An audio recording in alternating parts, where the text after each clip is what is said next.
मी माधुरी. मी आज दाखवणार आहे शेजवान सॉस कसा बनवायचा. पाव किलो बेडगी मिरची बीज काढून घेतलेली आहे. नंतर ती 3 तास पाण्यामध्ये भिजत ठेवायची. निथळून काढल्यानंतर एका मिक्सरच्या भांड्यामध्ये बारीक पेस्ट करायची. नंतर सॉससाठी लागणारे सगळे इन्ग्रेडियंट्स घ्यायचे. पॅनमध्ये तेल घेऊन बारीक चॉप केलेले आले आणि लसूणचे पीसेस टाकायचे. ते चांगले गोल्डन ब्राऊन होऊ द्यायचे. त्यानंतर आपण मिक्सरमध्ये फिरवलेली पेस्ट ॲड करायची. ते चांगलं एकजीव करायचं.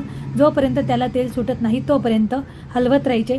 त्यानंतर त्याच्यामध्ये ऑरेगॅनो, काळी मिरी पावडर, डार्क सोया सॉस, साखर, टमॅटो सॉस, मीठ आपल्या आवडीप्रमाणे असे सर्व इन्ग्रेडियंट्स ॲड करून ते चांगलं शिजू द्यायचे. गॅस सिमच ठेवायचा. गॅस मोठा करायचा नाही, नाहीतर खाली लागू शकतो. त्यानंतर थंड झाल्यानंतर त्यामध्ये लिंबूरस ॲड करायचा आणि एका बाउलमध्ये काढून ते सर्व करायचे. थँक्यू.